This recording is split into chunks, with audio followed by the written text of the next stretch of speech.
যখন বাংলায় বামফ্রন্ট সরকার ক্ষমতায় ছিল, আমরা পশ্চিমবাংলার মানুষ সকলেই বামফ্রন্টকে ক্ষমতায় রেখেছিলাম। কিন্তু আমরা এই 34 বছরের জামানায় আমার কুশমুড়ি গ্রামে এক হাত আমরা ঢালাই রাস্তা করতে পারিনি, এক হাত করতে পারিনি কোথাও। কিন্তু মমতা বন্দ্যোপাধ্যায় আজকে গুটি গুটি পায়ে এই 15 বছর অতিক্রম করতে যে আপনার গ্রামেও বহু রাস্তা ঢালাই করেছি। এখনো কিছু বাকি আছে, এই গ্রাম বড় গ্রাম, আমাদেরকে সেইগুলো লিপিবদ্ধ করিয়েছে।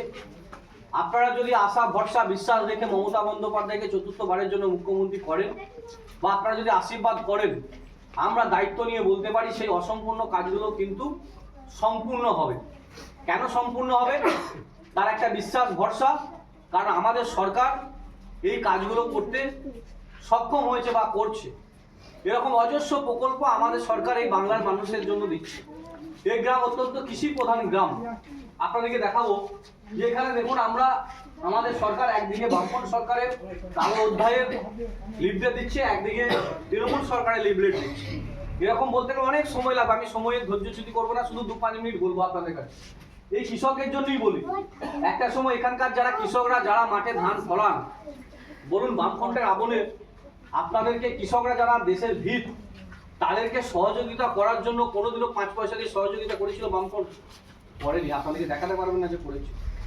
একটা সময় ছিল যখন আমাদের এলাকায় বোরো ধান শুরু হলো চাষ করা, এই বোরো ধান চাষ করতে গেলে আপনাদেরকে আপনার পরিবারের আপনার আত্মীয় স্বজনকে বিশেষ করে মহিলাদের কাছে বলতে হতো যে তোমার বাবা যে তোমার কানের দুলটা দিয়েছে বা গলার হারটা দিয়েছে সেটা দাও, ইন্ডাস্ট্রি বন্ধ রাখবো, দিয়ে সার চাপান কিনে এনে চাষাবাদ করবে।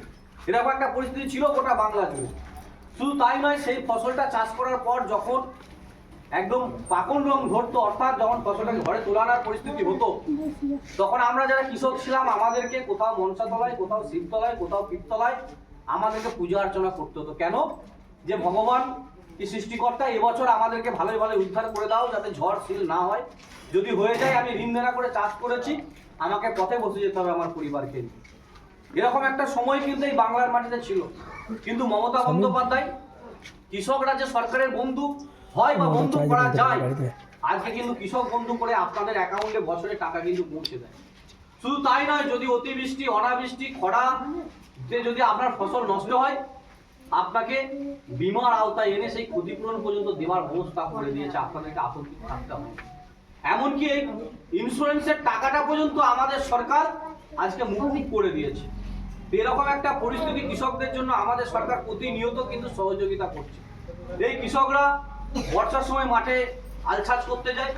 আমরা দেখি প্রতি বছরই আমাদের ব্লকে 2-4টে করে মানুষ যারা কৃষক সম্প্রদায়ের মানুষ রয়েছে তারা বজ্রঘাতে মারা যায়। তো একটা মানুষ যখন মারা যায় তার পরিবারগুলোর পাশে কেউ থাকে না। আমরা 2-4 দিন আহাপ করি, চোখে জল ফেলি, কিন্তু তার সংসারটা কি হবে এটা আমরা চিন্তা করি না।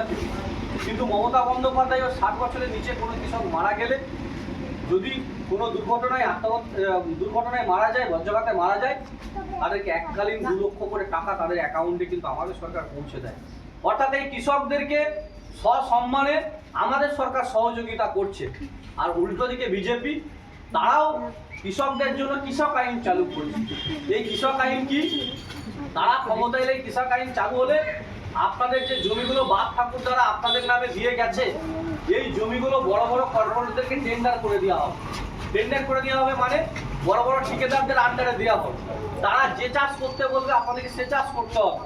শুধু চাষটা করাও নয়, চাষ করার পর আপনি বাড়িতে মড়াই বেঁধে রেখেছেন, 2 মাস 5 মাস পর 200, 300, 500 টাকা বাড়বে, আপনি বিক্রি করে সেই লাভ্যাংশ নিয়ে আপনার পরিবারের উন্নতি করবেন। কিন্তু যদি কৃষক আইন চালু হয়, আপনি এই ধানটা আপনার গোডাউনে বা আপনার খামারে মড়াই বাঁধতে পারবেন না। তারা এই ধানটা নিয়ে যে তাদের গোডাউনে মজুত করবে। অর্থাৎ আপনি পরিশ্রম করবেন কিন্তু লাভ্যাংশ তারা পাবে। তো এরকম একটা পরিস্থিতি দেশের এবং রাজ্যের মধ্যে চলছে। আপনাদেরকে সিদ্ধান্ত নিতে হবে যে মমতা বন্দ্যোপাধ্যায় আপনাদেরকে কৃষকদেরকে সম্মান প্রদর্শন করে সহযোগিতা করছে তাদের পাশে থাকবেন, না যে বিজেপি কৃষক আইন করে আপনার জমিগুলোকে কেড়ে নেবার চক্রান্ত করছে তাদের পাশে থাকবেন। এই সিদ্ধান্ত কিন্তু আপনাদেরকে নিতে হবে।